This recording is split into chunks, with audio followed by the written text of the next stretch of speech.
Hey everybody, welcome to episode number 42 of Retro Wrestling with Gene Jackson. Of course, I'm your host, Gene Jackson. And this week, got a special guest, the commissioner of EPW himself, the greatest of all time, he says. We're going to talk to him and find out all about that. I want to welcome my guest right now, the one and only Mr. K-Swiss. How you doing, man. sir? Thank you. How you doing, Gene? I'm doing well, man. It's been a while since I've been able to talk to you on a podcast, since the old Cheap Heat days with Sanders and them. Yeah, I actually forgot I did that one. I looked through our messages when we were talking about this, and I was like, I forgot I did that one. A lot of people forgot they did that. It was wow, man. Time flies, dude. Like, oh man, there's so much stuff that I'll say to my wife, like, yeah, you remember her, here a while back or the other day, and she's like, the other day, that was like 2 years ago, like, really? And so. I don't know, man. I was always told when I was a kid, like, the older you get, the faster time goes by. Man. Oh, man. No. Like, I look back, and I still think I'm 16.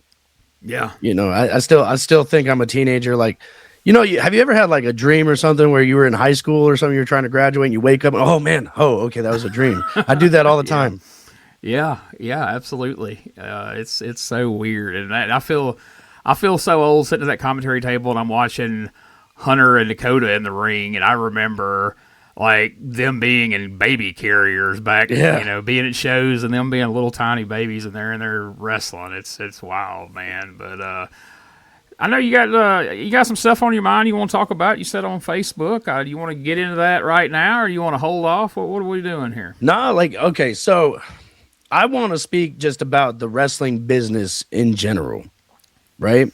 I'm not aiming at anybody in particular. I just, I think where the business is at, like at least on an independent level, right? We can talk about the WWE, AEW, and all that stuff. But as far as what we do as an independent scene, everybody's got their opinion, right? Like how to do it, what their opinion of right and wrong is, and all this other stuff. I want to say the one thing that I want to see in the wrestling business, and this is the platform I want to do it on, because I think, just making a regular Facebook post wouldn't do it justice. Yeah. But no, like the wrestling business, one thing we've forgotten how to do is have fun. You know what I mean? Yeah. Wrestling is supposed to be fun. We're supposed to be flying by the seat of our pants, going out every night like rock stars, rocking out on stage, and then going home and crack a beer or something when you get back or something. It's supposed to be fun. And I think there's certain individuals who try to take that fun away.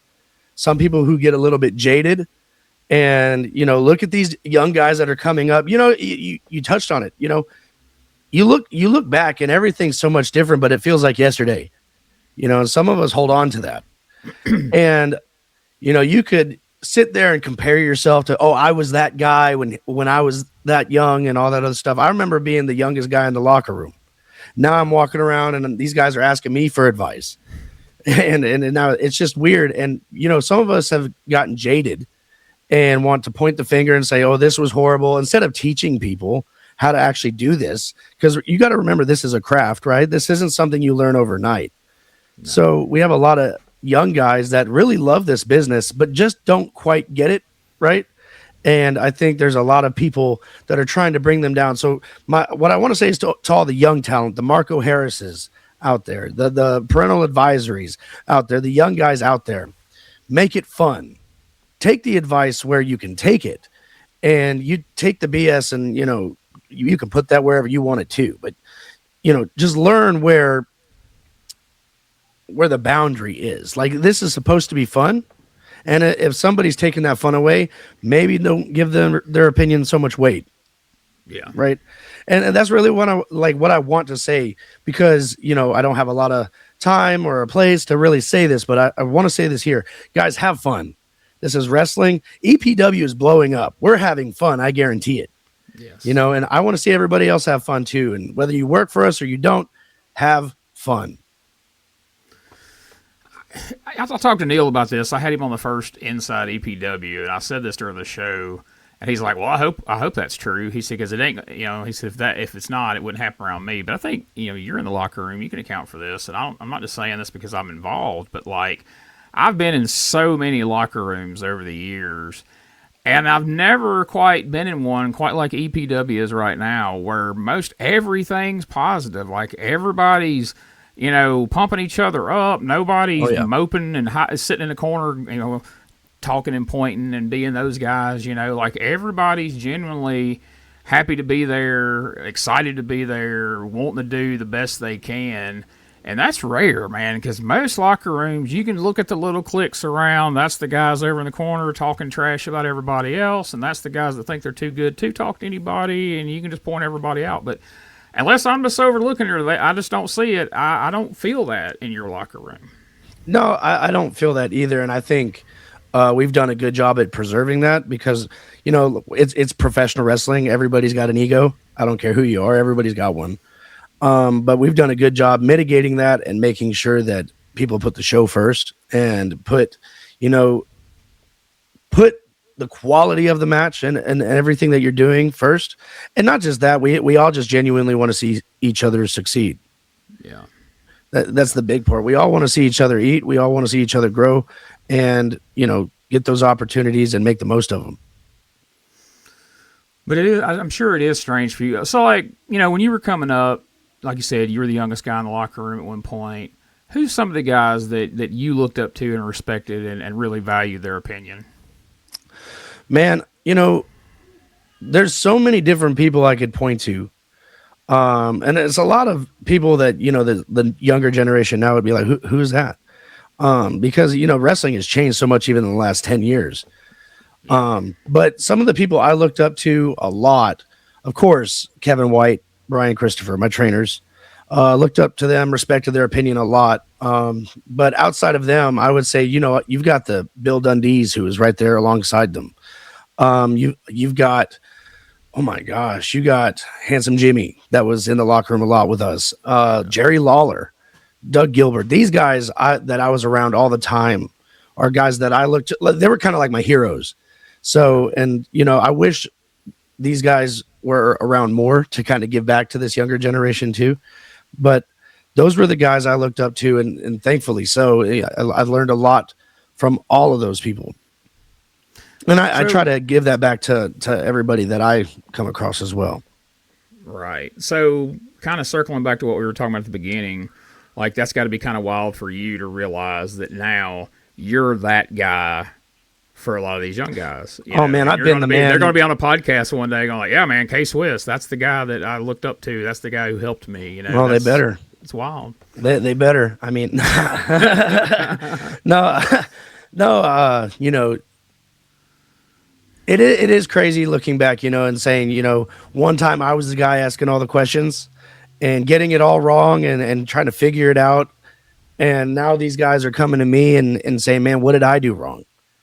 But, I'm still humble enough to come back and do the same thing.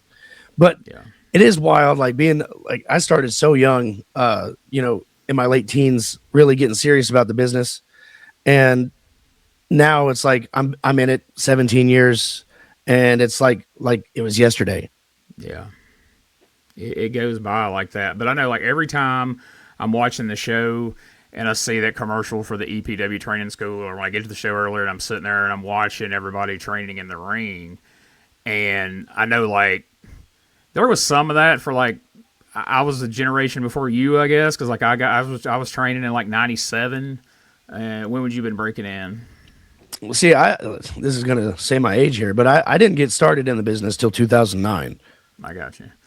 So like there was some of that going on, but like the guys you're talking about, like Brian and Doug and all them, there wasn't a school that these guys went to, and there was a process of like so many weeks, and like, oh yeah, these guys just got bumped around a little bit, and then they went out on the road and they're learning that stuff in the ring. Like I hope these guys and girls these days realize, what a different business it is, where you can actually go to a school that will teach you step by step, move by everything you need to know before they throw you out into the wolves. They have it so cush now, Gene. It's unfair. Yeah. I mean, the business I came up in was so much more aggressive, was so much more like in your face, very much territory style professional wrestling, right? And today these guys, like they come in like I don't know, they have it so easy that like that's training schools, like you're saying, are they're an option, and in some places they're not an option, but they still get to be put on shows. But Yeah. but no, like the access to wrestling. I remember when I started, I had to know somebody who knew somebody who knew somebody to get into the business. There was no, hey, there's a wrestling school in Boonville. Let's go try it out. Like there wasn't that. It was still kind of a secret thing. But I love it for these newer guys, right? Because it is so easy. It is so easy to get in, and if you're looking for quality training, that might depend on where you're at. But I mean, hey, hats off to these guys. They're making the most of it. Where it was harder for me to get in and learn the things they're learning on day one. That is one of the pitfalls that like folks have to look out for now. Is like now anybody who's ever stepped into a ring thinks they can train people. So like folks are getting ripped off by guys that's never been anywhere. Like I don't know who to attribute this quote to, but earlier today I seen somebody put on Facebook. They said, "Never take constructive criticism from someone who's never constructed anything." Yeah, and it's like you got guys out there training people to wrestle who's never been anywhere besides their show that they booked or whatever. You know? And so I feel bad because a lot of these folks get ripped off by those guys. They get learn a bunch of terrible habits, and then they find a place like you guys have in Boonville, and then you guys you're not starting from scratch. Now you've got to get all this bad habits and all these wrong things they've been taught. You got to wear all that away before you can get to actually training them correctly, which is a whole nother challenge in itself, right? I mean, there's a lot of people out there that definitely should not be training. Should not. I mean, there's people training who should still be training. Let me put it that way. But when you get people like that come into the business, I want people to understand for sure that causes like a liability and a danger to the rest of us. So guys, if you're serious about getting into the wrestling business, get trained by somebody who's credible, that's done something, that knows what they're doing. Doesn't have to be like somebody from the WWE, just somebody that, knows what they're doing. Yeah. But no, like, there wasn't that when I was coming up. Everybody was trained. Everybody you went to a locker room with, whether they were super green or they were super seasoned, they were all trained top to bottom of the card. Now that's not the case, unfortunately, but what we like to do at EPW is we like to think that we could take somebody no matter where they're at and what their habits are and kind of mold them if they're willing to be coached. And that's the biggest problem, is just some people just aren't coachable. Yeah. Yeah. And that's the thing too, like to your point there, if somebody is listening to this is trying to figure out how to get in the business, if you're not sure about somebody's credentials, ask them some questions. If you're not comfortable answering your questions, run. There's a reason. Yeah. And that goes for all the talent out there that's still working. You know what I mean? Like if you're still working matches and you've been in the business 10, 15 years, if you're not asking questions, might as well get out. But like in '97, like when me and Tony and Neil, when we all like Neil got in around '99, like a couple years after me and Tony. But like the internet was a new thing, so like I'm a big wrestling fan. I'm like, how do I get into this? Well, you can't just hop on the internet. So I would go to shows, and then after the shows, I'd go up to wrestlers and like, hey, how do I get in this? They're like, you don't. And I'm like, okay. And then finally one day I asked like the ring announcer, I'm like, hey man, how do I get into this? And he's like, you see Sammy Hall over there? I'm like, yeah, the main bad guy that's been yelling at people all night. Like, yeah, he's a commissioner, and he also trains people. Go see him after the show. So I go talk to Sammy Hall, and then he says, come to this building in Fulton, which is an hour away from where I lived. Went there, and that's how I started getting into it. But when Sammy was training people, and Neil and Tony can tell you all about this, they would like Sammy didn't smarten people up just because people showed up to train. For the first 2-3 weeks, whatever, he teach you how to bump and do things safely, but they didn't completely smarten you up, because those people that did it for a week or two and quit back then, they didn't want them right there running around telling everybody how all this stuff works. So you didn't get smartened up until you had to. And me and Tony talked about it at the last EPW show. There's this guy named Ricky that they didn't realize that up to his first match, they didn't completely smarten him up. And so, in training drills, like Sammy's like, get up, get up, get up, get up, get up, every time he would bump. So he's wrestling Tony, and Tony would do a move on him, and he would beat Tony back to his feet every time. And he stood in the back of his head going, get up, get up. And then Tony's like, take it home. And he didn't know what he meant. So there was a little bit of flawed logic in that, but I kind of get why that's the way it was, back then. But, he would even teach us some stuff like in training of like, okay, look, when you go somewhere, if you don't know this person and you don't know if they're really trained or if they can work, because, you'd be in separate dressing rooms and you'd go to the ring and not talk to somebody until you, which would blow guys' minds now that, oh my, I'm not going to get on a soapbox about the work. They'd quit the business and all that.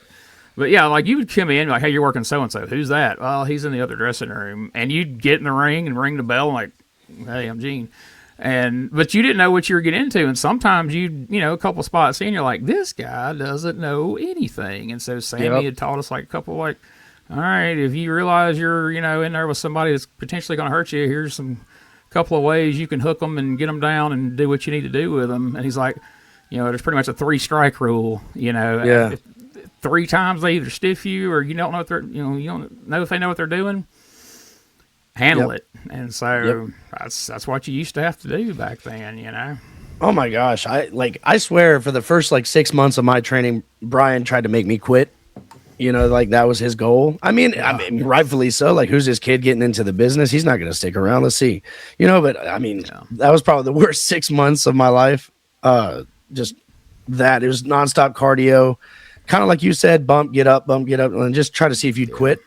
And then once, he realized I wasn't going to quit, he tried to show me the business and the ins and outs and all that stuff. But no, it'd blow people's minds if they walked into a locker room and it's like, who am I working? Oh, it's this guy and he's over in the other locker room and you can't go over there because in order to get there, you have to go through the marks. And like, okay, well, how do I call this match? Well, in the ring, that's the way it was back then. Ref will bring you a finish and you'll figure the rest out in the ring. Oh my gosh. And then it would blow their minds too when it's like the referee's calling spots to them in the match. That's happened. Yes. Plenty of times. And they'd be like, what? No. They'd get so confused. But it's a double-edged sword though, because it's like, I kind of like that the business is a little bit easier now. Yeah. It's not that way. So but really teaches you something coming from that era. Two different styles of wrestling for sure. It is. It's a different business. I mean, because I know you can, you're involved with the creative EPW. If you had to try to do a TV show where every match 2 guys went to the ring and they haven't spoke and they're working it out on TV and they got to get this done in 4 minutes per segment or whatever, that would be a nightmare. It would be an absolute nightmare. Yeah. Because, back, half those matches were walking and talking and BS and, there's a lot of filler in there too. So that doesn't lend itself to television. So, when we talk about those days, it's not necessarily, it was so much better back then and all that. It's evolved. I think the business could stand to slow down and do a little less and all that, but there's no turning back now. Once you bring it up here, you can't back it back down. So, but the thing is like, you guys have a lot of great talent, guys and girls that are out there just busting their tail, trying to do the best they can, and it shows. Yeah, unbelievable potential all of them have. We're fortunate to have such a good locker room and such a good and loyal talent pool. You know what I'm saying? We've got like Marco Harris, arguably one of the best talents in the Mid-South area.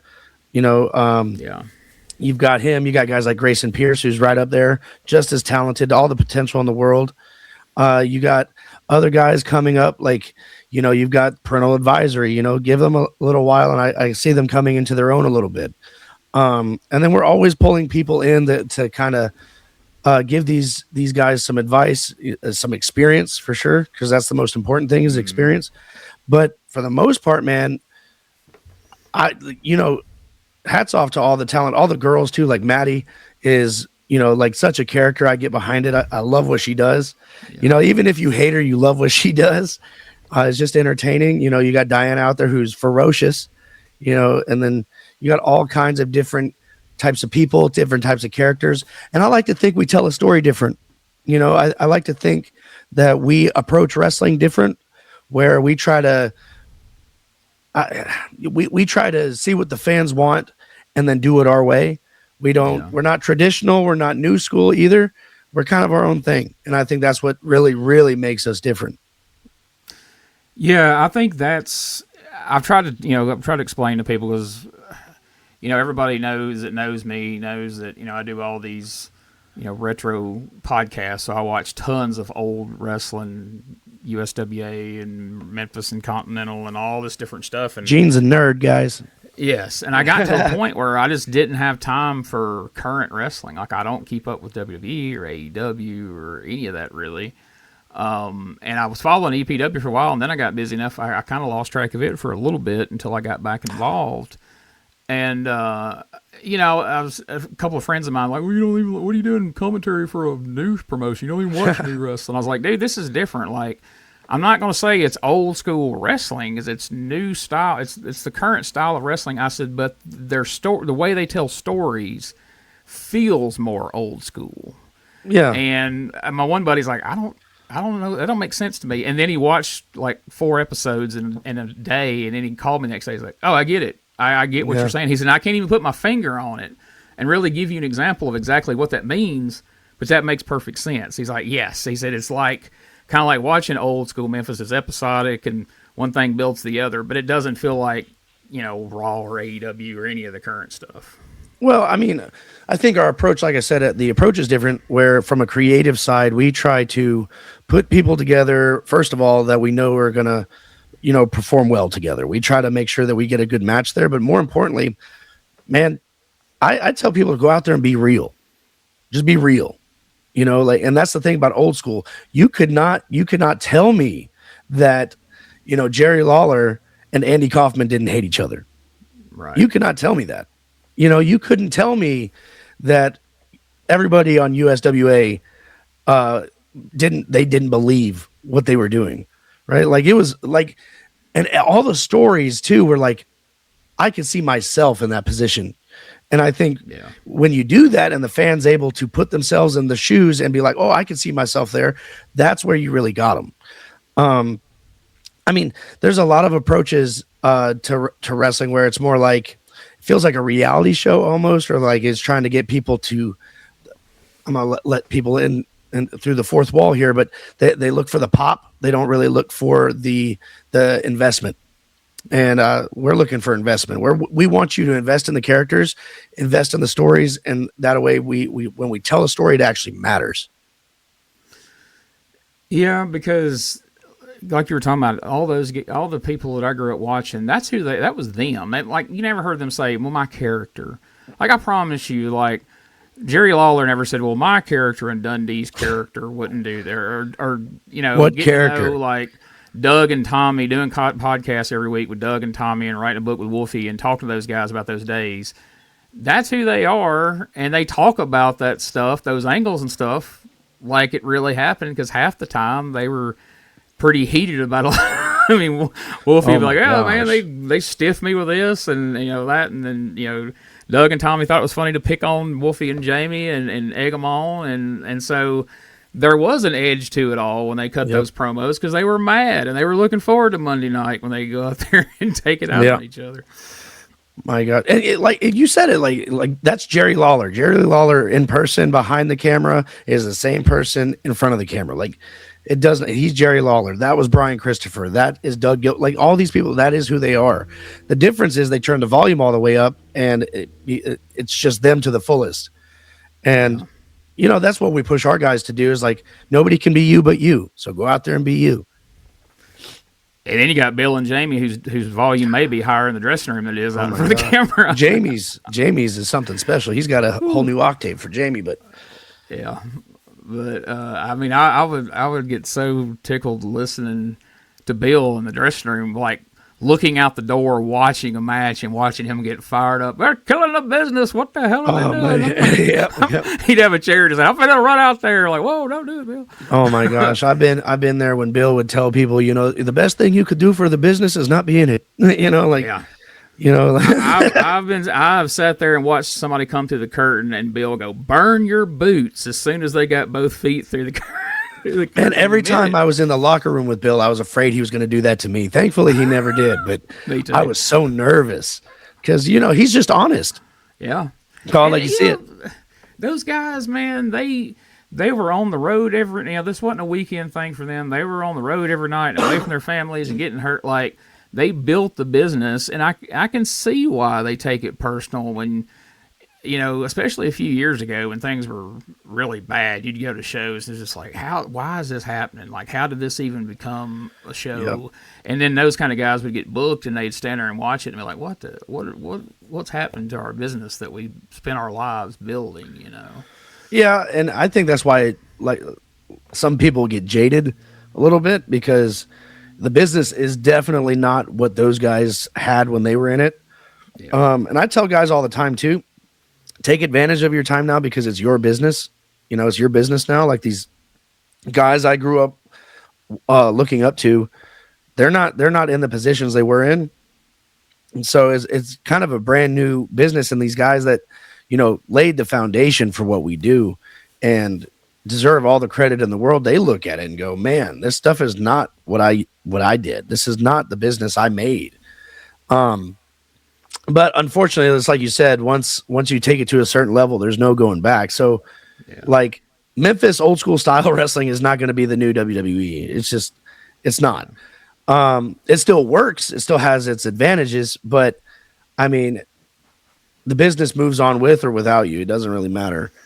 But the one thing about all of that is, I think because of how hard the business was, I think that the respect for the business is always going to be there, whether it goes, whether people do this flippy stuff like they say, or they do the old school, or they do the theatrical, whatever your flavor is, right? The respect for the business is there for those that really love the business because of what those guys did. Yeah. You don't have to necessarily like people. There's guys that we've already talked about that, I don't particularly like, but I respect them because of who they are in the business. And we do it a little bit different. We do it our way, but it's still entertaining. Another thing I think you guys do very well, because I've always thought the key to wrestling is variety. Like, it got to where shows were like every show people were trying to do the flips and all that, and that becomes like a go-to phrase for things. But like, you got your Marco Harris match where he's gonna do some high flying stuff, and you're gonna see that there. But then you got Moses Kane, who's going to be a completely different speed. Then you've got some, funny guys like, oh Lord, his name's escaping me. If he sees this, he's going to be mad. The workout. CJ? CJ Thomas? Who is good in the ring, but he also brings, a humor to the character. And then you've got, Elijah and Chuck Swan, and just all these, and they all bring something different to the table. So you'll get your high flying match, but you're also going to get, everything else under the sun too. And I think that's important. Like, fans don't want to see all old Memphis walking and talking, and he, pulled my hair and he pulled my tights and all that. But they can see it for one match, but they don't want to see a match where there's a dive in every match, because about that fifth dive, you're like, okay, another guy dive, and there's another dive. That was cool. Yeah, but I say it on commentary a lot, but I really do mean it. I do think EPW has one of the strongest women's divisions of any of the promotions, because in that same vein, you was going through naming some of them off earlier. All the ladies have a different, because a lot of times in women's divisions, all the ladies are kind of a lot of them are all the same, around the same size, around the same style, and all that, but. Like, everybody kind of brings something different to the table, and it makes it fun watching these different characters interact. And even when you got, like, Maddie and a little bit, who are technically both heels, or you got Raven and, Maddie, or whatever the combinations are, even though they're on the same side of the fence, there's still a fun interaction there. It's interesting for the fans to watch, because these two strong personalities coming against each other, you want to know what's going to happen. Yeah, I feel like a lot of female talent is kind of used as kind of like filler. So, it's like it's almost like a throwaway match. It's like, oh, put the girls out there, draw the crowd back in, then we'll get back to the real stuff. That's kind of how it feels sometimes. And I hate that for him because, the only reason it's like that is because Vince used him like that, for most of his career that using women. So Vince did it like that. And then you saw other companies like WCW do that to probably a worse degree in a lot of ways. And then, it's just kind of been handed down. You really didn't see female wrestling pick up till the mid 2000s. Like I would say, like you had the Jacquelines and the Trish Stratuses in the late 90s, early 2000s that kind of, and the Litas that kind of led into that. But female wrestling as like being recognized as an equal talent with male wrestling you didn't see that till the mid 2000s. And then up until like you got into like, past the PG era where they were allowed to kind of break free and do their own thing. Because for a lot of times, like if you had a pretty face, nice body, and you look good on a poster, you were getting booked, and that's the way it is. Still is for a lot of promotions. That's the way they book people. What I love about our particular female talent is you're going to get the good looks. You're going to get the characters. You're going to get all of the things that you want. But on top of that, you're going to get a great match. And that's hard to say for a lot of places because they use them for one thing or the other. And with us, it's like you're not thinking about, oh, what's after this. You're just as invested in them as you are the entire show. So they are their own breed, and they don't back down from anybody. Absolutely. And like when Diana come out there and got in the ring with Eli, like, oh my god, nobody's out there going, oh, a woman's going to wrestle a man. There was none of that. Everybody in that crowd was psyched. Like they wanted to see her even if they said that, once she started whooping him a little bit, it didn't matter. Absolutely. We won't spoil it because it hadn't aired yet. But then his next mystery opponent, is it a surprise though? It's Eli. Come on. Well, he has really. I got to give him credit. From when the first couple times I saw him to now, man, he's come a long way in the ring, on the microphone. But, it's been fun to watch several people's progression on TV. You go back and see that first episode or two they pop up on, and then you kind of follow along and you see, getting more comfortable on the mic and getting more comfortable in the ring. And, a lot of people are talking about that promo that Dorian Vane did that aired this past weekend. As kind of like he leveled up and really made people take notice. Did that stand out to you, like as you watched that promo, where you're like, whoa, this is another gear for Dorian? Or is he like, yeah, I knew he had that? So I don't want to take anything away from him. Dorian's always been able to talk, right? Like he's always been able to get on the mic, say what he has to say, and make you feel it, believe it, and want to hear what's next. Always been able to do that. But with this particular promo, I feel like he switched gears a little bit, and he became something we hadn't seen before, which is, he was a little bit angrier, a little bit more assertive. But then also what he was saying, like, this is what I tell people makes a good heel, right? A good heel, and you could probably hear Triple H say it too, because he said it on a podcast as well.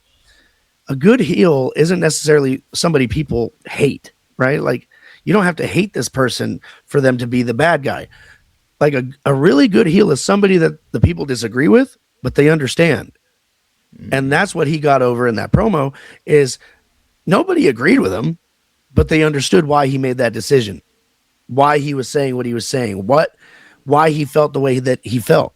And, Roddy Piper delivered promos like that, and, Dorian, I'm not comparing you to Roddy Piper, but no, when I think of promos like that make you feel something and make you believe it, my mind goes to Dusty Rhodes, Piper, even Cena at times would deliver promos that you felt like that. So, yeah, I feel like Dorian, that's where he shines the most. He's a heck of a talent in the ring, but on the mic, I dare say that there's nobody that could really touch him at this point. We'll return after these messages.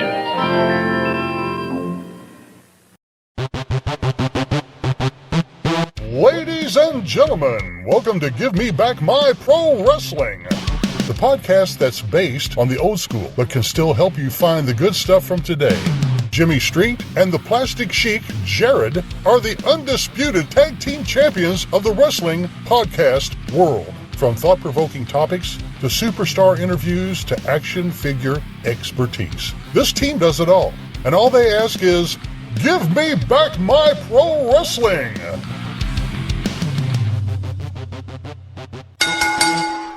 Every other Thursday, wherever you listen to podcasts. Hey guys, Ray Russell here. Lots of new stuff happening here at WrestleCopia. If you haven't checked out our website at WrestleCopia.com, it's a great way to keep up with the latest episodes of all of your favorite Copia programming, from the Wrestling Memory Grenade to Regional Wrestling with the Territory Talk, the Wrestling Stoop with the legendary Bob Roop, and of course all of those programs also available at your favorite podcast streaming platforms. And if you want to stay up to date with everything going on in the Copia world, all the latest news, random thoughts, fun videos, pictures, and more, make sure to join the more than 33,000 followers over at Facebook.com/Wrestling Grenade. Don't be left out. And last but definitely not least, it's what keeps the entire machine going. I'm talking about Patreon.com/WrestleCopia. We appreciate your support in helping us pay the bills to keep the WrestleCopia Podcast Network running and enabling us to continue to bring you all the quality programming that we offer. I tell you how I felt sitting 10 feet away from him watching it. Like, in the past, I've sat and watched him and thought, boy, that's a good promo from the head of state. Like, boy, that was a good promo from his character. That's the first one that I felt like, no, that was him talking. Yeah. That was from in here. That wasn't a character. That wasn't like, this is what my character would say. He felt some kind of way about Aaron getting that title shot with Silas, and he told you about him. That background, all the stuff he was saying was all real stuff about himself personally. And to me, I kind of felt that was a difference. And it goes back to what you said earlier about the advice you give these people. Make it real. Make it about you. Make it, you're that person. And that's one of the first times I really, truly felt that from him. And it stood out with everybody, it seems. I'm hearing about it all over the place. Well, he's blowing up right now over that. Everybody, word goes around in the business fast anyway, but he's really making some noise with that, and I'm glad for him because, I feel like he's almost been a hidden talent for EPW. We've had champions that, they looked great on a poster. We've had champions where they were very intense and people hated them. But very few times, and I want to say Dorian's probably the first champion that had presence. Like, he has a presence with him. And in that promo, it shined really, really well because that presence shined through because that was him. We can, like, I tell people, and I've heard it 1,000 times said before, go out there and treat it like this is a shoot. Treat it like it's real, And really, it's what he did was he took his real emotions, how he really felt, and just said them. Where most people wouldn't have said anything like that. They wouldn't have been. Yeah. Most people are too afraid to say what they really think. Yeah. And I tell people when they cut promos, if you feel it, say it. More than likely that's what needs to be said. But so many people do not have the courage to do that. Dorian did.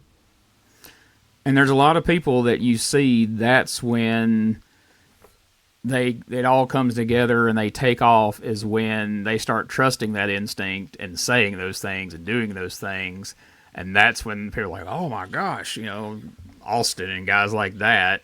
And, like you say, there's some people who never have the courage to ever pull that trigger and they suffer for it. But he's a guy that, when you see him, you always hear that it factor, it. Well, whatever it is, he's got it. And he's starting to figure out how to use it.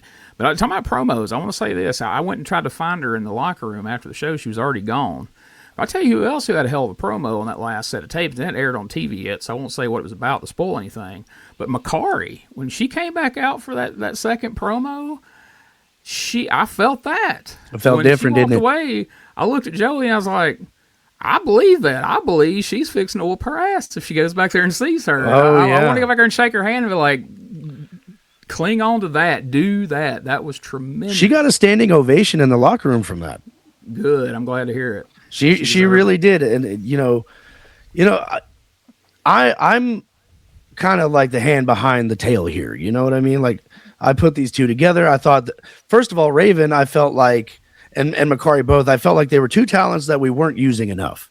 Yeah. You know, on a creative level. I felt like, you know, Raven is a good talent that we need to use because she is a good heel and we need that, especially in the women's division. And Makari, I felt like she's almost gotten to this point where it's like she doesn't know where to go. She doesn't have a direction. So let me give her one. So I put these two girls together, and Makari come to me before she even went out there and says, well, how do you want it? I said, Makari, don't focus on being perfect. Don't focus on saying the right thing. Just know what you got to say and be you. Just be you. And I said, all I want from you is I want to hear you feel it. I want to feel it with you. And she said, okay. And she went out there and delivered it. Man, she did.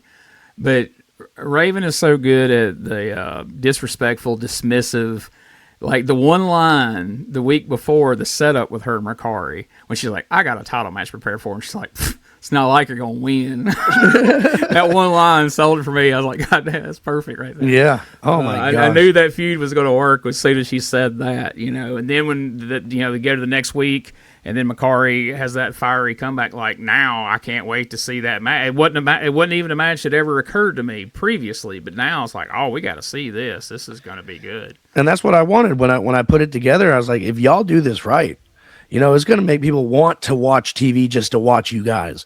You know, like I'm one of those guys that will watch wrestling. I'll go to my favorite part. I'll skip everything else and watch the people I want to watch wrestle. Right? Yeah. I don't watch the whole show. Like, I'm sorry. that's just me. I'd rather watch the main event and the semi-main than the mid card. Yeah. But with them, I was like, if you guys do this, you guys will become almost the main event because people will want to see you. And when Makari delivered that promo, I was like, we got it. We got it. Yes. People are going to want to see the rest of this. I mean, Jack's come over there with the microphone and was like, whoo. Like everybody out there reacted. But that's the thing too, you know, famously, you know, Jerry Jarrett had that sign in his office, personal issues draw money. And yeah, it's great to see people feud over titles and we all get excited over a big title match. But those kinds of things, when you're watching, you're like, I don't know. She seemed like she's really mad. I think this done got cross. That's when people get invested. That's the one where it's like, well, you know, we could wait and see this on TV. But I don't want to wait 3 weeks. Let's get down there and buy a ticket. I got to see how this plays out tonight. I'm not waiting. That's where the money is. Yeah, yeah. And it's like, you know, I don't want people coming to the show and watching me and just kind of sitting on their hands, you know. Whatever I'm doing, whether it's a promo, whether it's a match, no matter what I'm doing. And, you know, I mean, I'm not going to insult the fans' intelligence. They know what we do. You know, there's no secret to it. I mean, you'd be ignorant to say they don't, but I don't want people sitting on their hands and just treating me like I'm just another match. I want people watching this and going, you know, I know what wrestling is, but what they were doing, that was real. Like, they don't like each other. They were trying to hurt each other. And then we're back there high-fiving whatever we're doing because we told a great story. But, you know, that's what I want. I want people for 5 minutes, however you're long out there for TV, for 5 minutes, having people saying that they meant that. Yeah. It's that old saying, Johnny Valentine, I can't make you believe wrestling's real, but I can make you believe I'm real. Yeah. And that's what everybody needs to go out with, that mindset. Like, I remember, like, when me and Neil were tagging up back in, like, 99 and 2000, and we'd go do, like, the shows around Tupelo and Saltillo and all these places. And, you know, you go out there and you get your heat and everything, and then after the show, everybody would go out there and glad hand with the fans and hug their necks. Even the big heels, even Sammy and them would go do that. And so I remember I told Neil, I was like, when the show's over, we're getting out of here. I was like, that's the only thing that can differentiate us between the rest of the show, because that's all family members and friends and all that. And if word spreads through the crowd, you know what? Them guys are assholes because they don't come out here and talk to us. They don't hug us. They just leave. They get in their car and freaking leave. I was like, that's what we need to do. And that's what we always did. And that was the consensus on us for years. Like, I know this is all wrestling's phony and all that, and Sammy acts like a jerk, but then he hugs us afterwards. Like, those guys are really pricks. I hate those guys. Yeah. And, Bradshaw was saying it too. Like, he was telling us when he came to EPW, like, he wanted to be the best heel that they had. He didn't even want to sell merch. He didn't even want people buying his merch because he wanted to be hated so much. Like, he didn't have any merchandise because he didn't want anybody wearing a JBL shirt. As a fan, he wanted to be hated. And, and that's what you want. You want people to think that you're real. It doesn't matter if what you do is work in the ring or not. Be you. Because who can be you but you? I mean, that's something you've always been good at. Like, how much have you played a babyface in your time in the business? Oh, shoot. When I did, I wore a mask, and I wrestled by the name of Kid Thunder. And that's probably and I tried it a little bit, but listen. Me as a babyface does not work. It does not work. And because it's not because I'm just a angry, mean person like I am in as K-Swiss, you know what I mean? Yeah. It's because I naturally fit that character. Like, I can slide into that so much easier than trying to make you love me. I can make you hate me a lot easier than I can make you love me. And that's just the way it is. That's the way it always was. There was a few times where I had to be a babyface, and I didn't like it. It was uncomfortable. I felt phony. Did not like having to do that. And I mean, you've always been so good at it. And I, as soon as I heard they were making you commissioner, I didn't know how long it was going to be or whatever. I was like, oh, that's perfect, because that's a perfect place for you to use your personality, and you can. Jump into different things with different people, and it's been great, man. The stuff with Bruno, Bruno was fun. And how do you like that? Do you enjoy that role and being able to go out and you still wrestle time to time, but for the most part, you get to just go out there and be a jerk and set up matches. And just go out there and be myself. But no, I mean, the way it started was Bone Crusher was going to be gone for a little bit, and we needed somebody to fill that spot. Right. So I came up with this idea to do the whole contract signing or whatever, where I kind of manipulate him out of his job. And that was just supposed to be like a 3-week thing, with just a one-taping thing. Yeah. Because he wasn't going to be there. And then, unfortunately, what happened with Bone Crusher happened. Yeah. And it ended up, that became my character. And God bless Bone Crusher and his family. I pray that they're still doing well and they're getting through everything well. Yeah. That affected all of us. We didn't expect that. We didn't expect Bone Crusher to get sick so fast. And, and he was enjoying what we were doing, and we were enjoying like having this story with him. It was so much fun. And then that happened. But no, being the commissioner it's been weird for me, because I've actually had to learn how to kind of be that authority a little bit. Like, and I can be K-Swiss. It's been a learning curve for me, honestly, because I've been K-Swiss for so long. But how do I make K-Swiss like a business owner or something like that? Yeah. How do I make him a commissioner? And, I'm still kind of tweaking things out. I'm working things out a little bit. I put the cowboy hat on. I love that. I've told you that countless times. I absolutely love the cowboy hat. Hey, it works, man. And I did that because I thought that would make it easier for the fans to distinguish the character, like, and the position.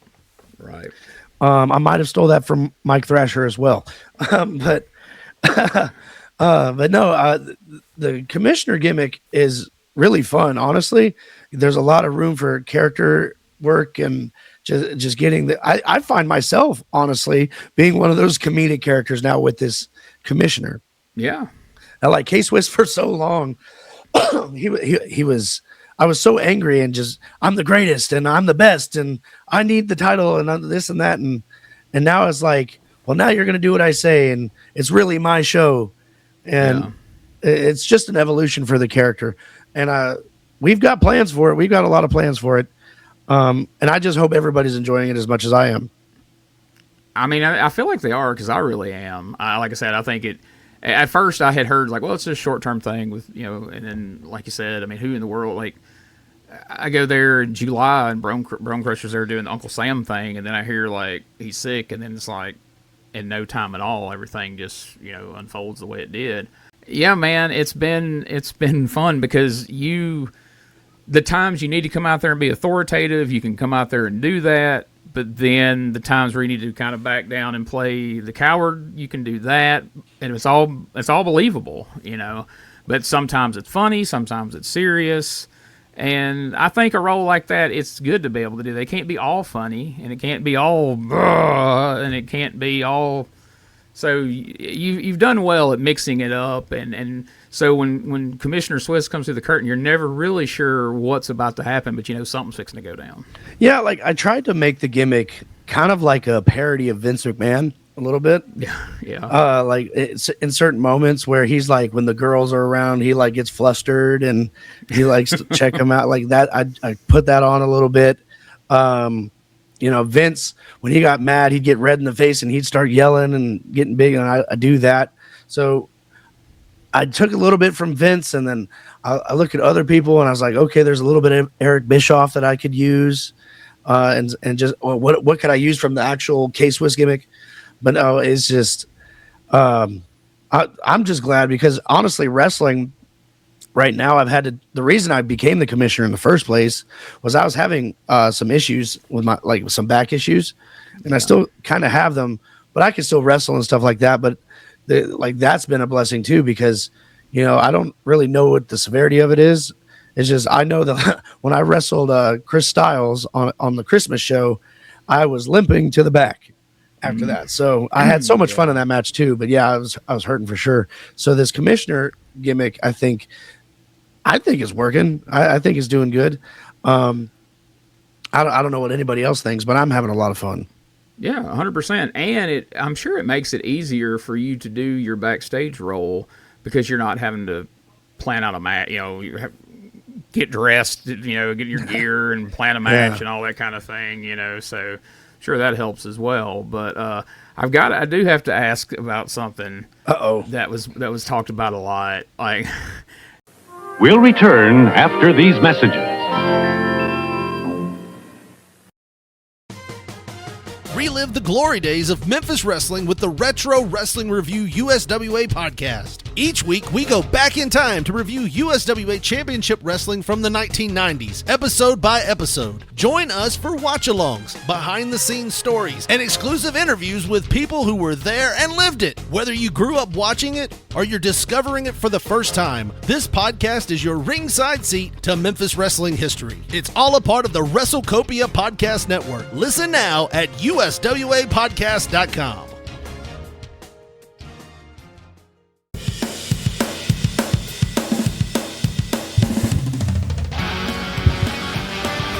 Tired of the same boring wrestling podcast? Need something with attitude, chaos, and maybe just a little cussing? That's stspod.club, and we got it all covered. We've got wrestling weirdness with WTF News Desk, 5-minute time limit, and the Southern Fried Brain of me, BT, steering the whole ship. We also have rolling into Mempho every week about the current Memphis wrestling. Interviews, hot takes, and wrestling outrageousness so wild it might get you banned in 12 states. That's right, it's SDSpod.club, or search all podcast catchers for Shooting the Shiznit, where wrestling podcasts grow chest hair. Not sure what that meant. Love my mama. The Retro Wrestling Review. WCW Podcast is a bi-weekly podcast where Gene Jack Patreon. At Crossroads Clash, Okay. the APA reunion. So first it was, Bradshaw's coming, and then it's like Farouk's coming. It's an APA reunion. People are like, holy cow, that's not something you see every day. Huge. And of course, people are like, I wonder what they're going to do. I wonder what's going to happen. Well, K-Swiss got on the wrong side of the APA. Tell me how those guys were to work with, and that experience was like all the way around. Oh my gosh. First of all, you meet a lot of top guys like that who are, they're respectful, but they're a little standoffish. They're a little, they're big fish in a small pond kind of thing. Those guys came right into the locker room, made themselves one of the boys, and talked to everybody. they would talk and shook hands with everybody. And they would tell stories like road stories and between each other, and we're hearing them talk and reminisce with each other.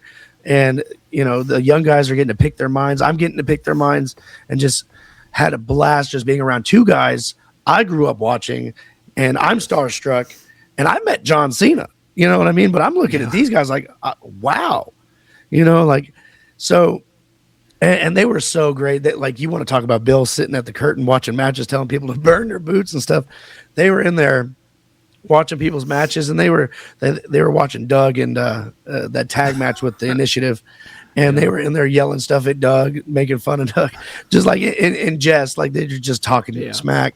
But you know, they were so funny and they were so good. I was actually terrified the whole time that Bradshaw was going to take my head off. The whole time I was afraid that Bradshaw was going to take, because you go to YouTube and watch Best Clotheslines from Hell, and that's scary. Yes. That is scary stuff. But I'll be honest with you, he was there and then he wasn't. Wow. You know, so he was great. And then I'm so glad we got Ron Simmons to do the whole damn thing.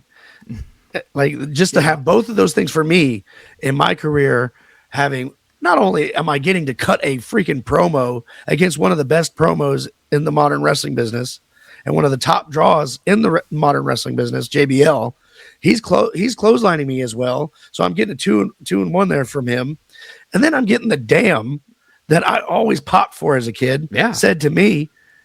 Yeah, I mean, you're getting both of their high spots, because I mean, it became over time that became Ron Simmons' big spot. You know, I'm telling you, I died and went to heaven that night. So that's so cool, because man, in wrestling, and I know you've probably had some of these experiences too. There's guys you look up to and you're a huge fan of, and you find out you're going to be on a show with them, and you're like, oh, this is going to be great. And then they get there and they're pricks and they look like they'd rather be anywhere else in the world but there. And it's just, let me do my thing and get out of here, Scott Steiner. And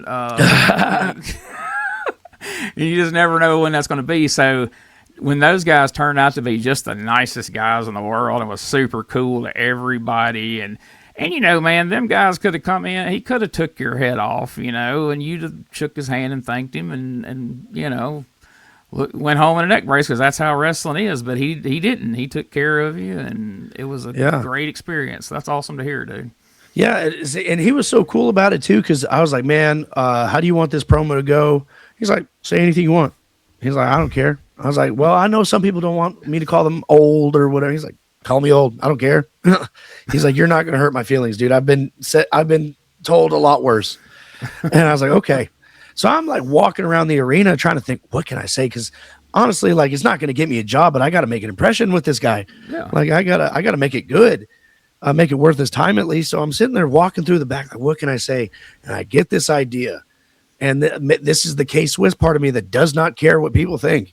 He's going to say whatever he wants to say. So, okay, let's go out there. And I say, man, your career's been dead ever since they put you on commentary. And I heard the whole arena go, oh. And I was like, oh, no. But no, he took care of me. He took care of me. We got to the back. He said that was great. He loved the promo. And Ron said it was great. So, man. Can't beat that, man. I mean, yeah, what more could you ask for in that scenario? So that's... I know. Other than an actual match, which would never happen. But that was it. Yeah.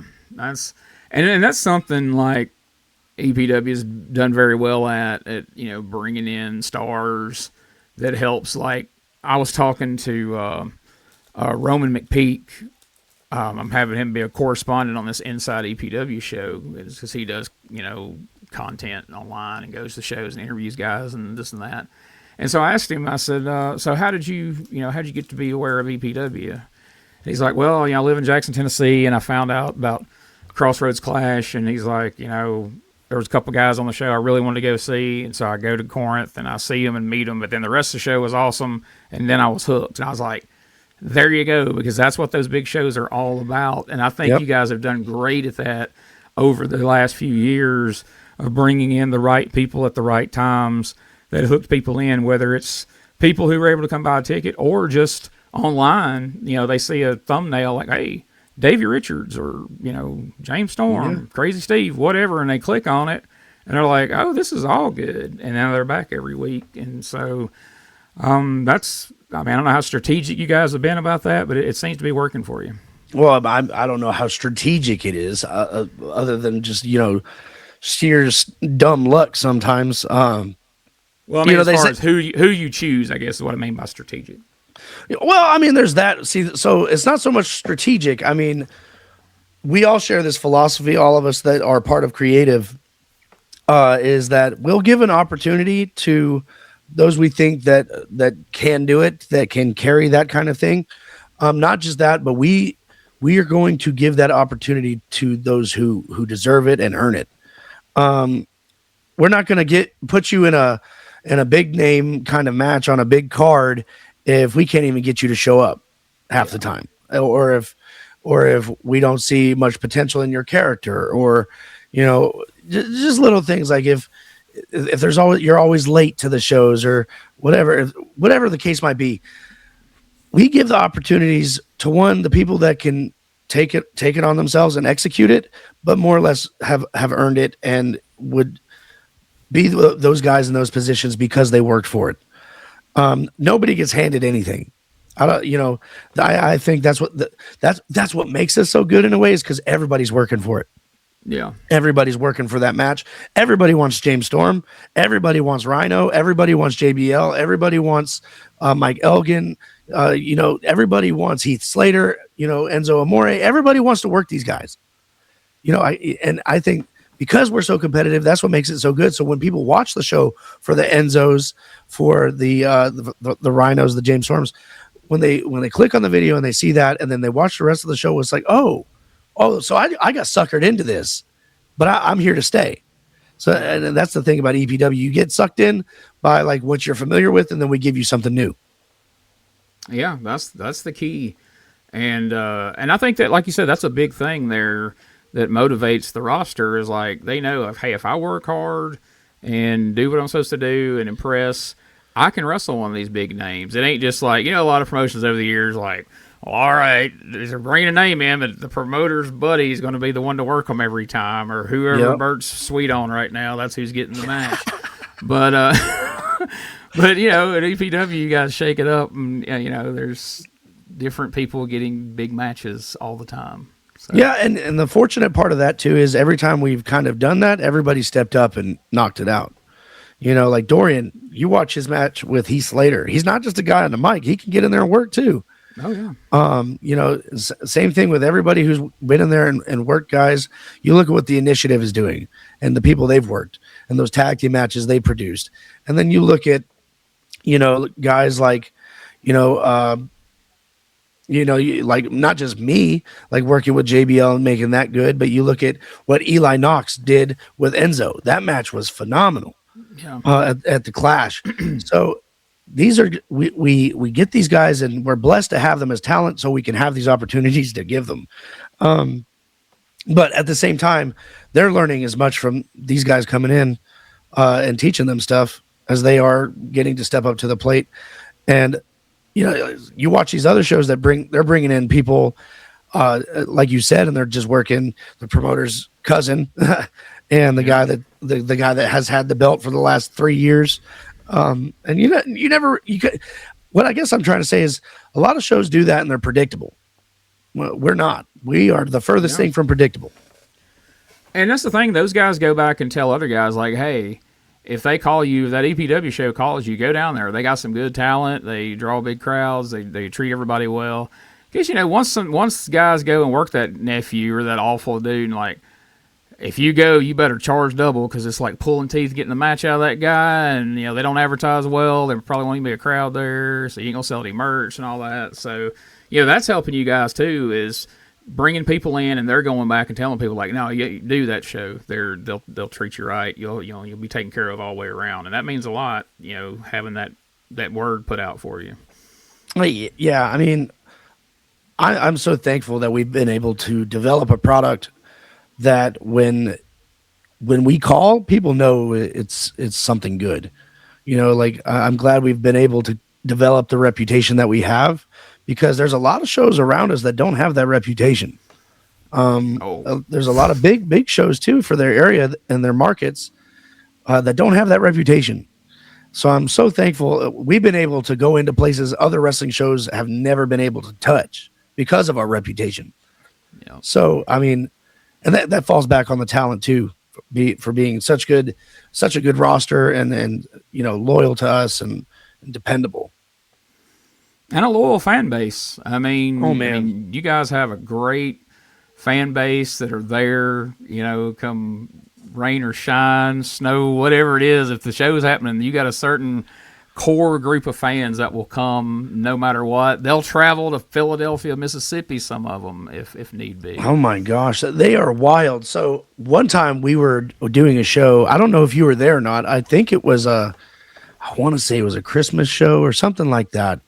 And we were doing the show, and there's a thunderstorm coming. The whole arena's packed out. It's got all kinds of people in there. And all of a sudden, thunder hits and the lights go out. Oh. And the bad part is my match is next. So but the match is still going on in the ring before me. So they're having to pull one out of their sleeve and figure that out. And we're thinking the crowd's going to go home. Yeah. The power's out. People are going to go home. No, these people started chanting dark match. They started chanting dark match. Wow. And the messed up thing, so pointless, but it's so wrestling too. It's such a professional wrestling move. It was me and Bryce Dancy. I don't know if you remember him, but yeah, me and Bryce Dancy. Yeah, fancy. And we went out there. We in this no lights arena had a blindfold match. had a blindfold match, and the crowd popped for it. And that's because they loved it. And like the fact that we stuck around and continued the show, and they were like pulling their phones out, shining the lights in the ring. It was great. It looked like Bray Wyatt was there. Wow. It was so good. That's all. That's awesome. That is one good thing in this day and age. You never truly have all the lights out, because as long as everybody got their cell phone there, you can get some light on that ring anyway. But shoot, some shows drive a car straight up to the ring and turn the headlights on. Hey, me and Xanders and Scott Morgan went down to do a show for Shane Mako, who worked for y'all, and he did a show outside of a bar down there and didn't do his homework and didn't realize that once it got dark, there's like one light pointing in the general direction of the ring. You couldn't see nothing out there, so they had to pull 4 cars around the ring. But they also didn't think about, in this day and age, you can't just turn headlights on a car and they just stay on. That auto shuts them off like every 5-10 minutes. So people are having to sit in the cars and turn the lights back on. So every once in a while it'd go, dark over here and it'd be light over here, and it was a freaking mess. But yeah. So this was announced the other day, so we can talk about this now. But guys of our general age range, I'm older than you, but how freaking cool is it that Arn Anderson is coming to EPW? Holy you cow. mean to tell me that one of the 4 horsemen, one of the most legendary stable in professional wrestling, other than if you want to count the Von Erichs as a stable, Yeah. But I mean, I like when we talked about it and his name got brought up and that he was willing to come, it's kind of the same feeling with like JBL coming. I was like, that's huge. That's big. Yes. Because here you got a guy that not only is one of the most iconic men and one of the most iconic stables that ever existed, this man is one of the most creative minds the business also has. So the learning opportunity and just who he is, you got guys arguing right now, who's going to take the spine buster? You got guys fighting over who's going to take a spine buster. And that's a move most people are like, I don't want to do that. I don't want to take, but Arn Anderson's coming, so everybody's taking a spine buster. So it's just freaking awesome. I told Neil, I was like, he needs to sit in on commentary for a match. That'd be cool. That's true. That'd be cool. But yeah, when I heard that, I was like, wow. Because like you said, legendary Hall of Fame wrestler. You just take his wrestling career, but then he has produced the biggest stars in the biggest matches of the last 15 years on top of that. So, man, that is super, super cool. And there's still some more announcements to be made for that. So, folks, make your plans to be in Union Center, because that show last year was a big one, and I think this year's actually gonna top it. What a setup in there, though, man. That looks so good on TV. Well, like when I first got to that building, I was like, we're doing a show here? Really? Like, we're out in the middle of nowhere.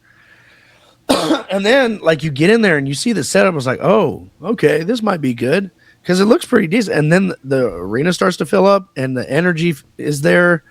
That is the energy I love to perform under. It's just so cool and so intense. I think the last time we were there, I worked Big Ben Bishop right after Scott Steiner called me a fat ass and sent me to the ring. I wish it was Scott Hall. Rest in peace. Yeah. But no, I mean, it was cool to see Scott there too. But I think Arn coming in and being a part of that is going to blow the roof off that place. Absolutely, because that ain't somebody. I mean, you know, Scott he'd been on some shows in the area over the years. Arn ain't been here since WCW shows back in, you know, the 90s. So This is going to be a rare opportunity to see him, but also meet him and, you know, meet and greets and all that jazz. So really cool, man. And I've heard some things, some rumored things about some of the plans for Crossroads Clash, and it's going to be another blowout this year too. So, man, I'm excited just to be a small part of it, and I enjoy getting, you know, have a ringside seat and getting to help tell the stories. Like, you know, like you said, you know, one of the things y'all do best is telling stories. So getting to be involved in that aspect of it and trying to help tell the stories and put over the characters and all that. I think that's probably what I'm best served to do in wrestling. My fat ass probably never should have been in there wrestling at any point. And then, you know, I was okay as a manager, but I was usually bigger than the guy I was managing, so that seemed kind of weird. So I think I probably should have been behind a microphone somewhere, but there weren't a lot of people doing TV in those days, so there wasn't a lot of opportunity for that. But TV did disappear for a while.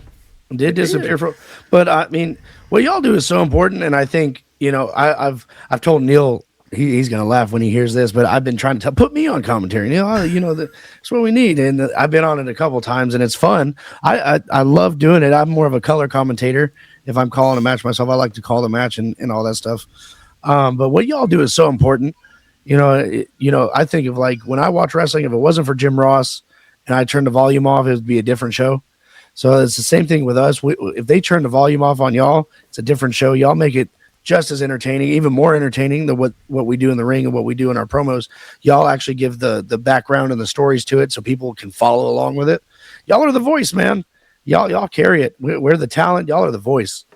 Well, I'm proud to be a part of it. I've always, you know, hated it in the past. You know, I had jobs where I couldn't get over there, but ever so often and everything, and I really enjoyed it the times I got to, and so now getting to do it all the time, you know, it's a lot of fun, and it was fun the couple of times that you've been out there with us. So, you know, they need to have K-Swiss come out there and join us more often because I love it. We had fun interaction the times you were out there. Of course, we had Jimmy between us then. I don't know, it might be different. Me, you, and Joey, y'all won't be able to double up on me like y'all did the last time we were out there. But man, I appreciate you doing this. It's been a pleasure talking with you as always, and there's plenty more to talk about in the future. We'll get you back on here again soon. Oh, man, it was fun. I thank you for having me on. Yeah, man, anytime. And as this will probably drop, what is this, Thursday? This will probably come out first of the week, so I'll tag you in it everywhere when it comes out, and I'll see you this Saturday night. Absolutely, man. Thank you again. Thank you.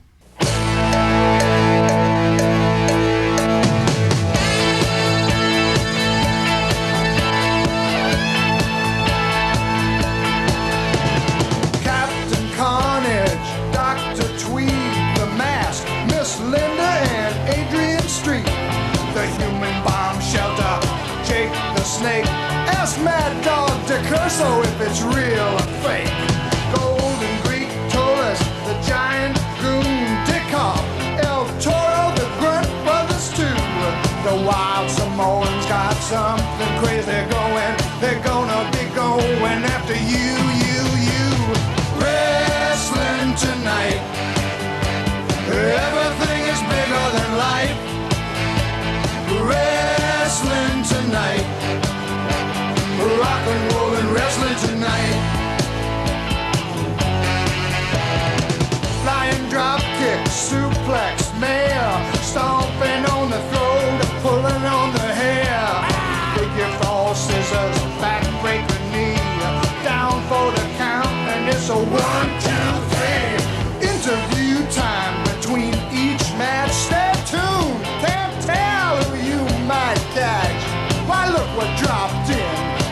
just to say howdy. It's a Dickie Murdoch and he's gonna get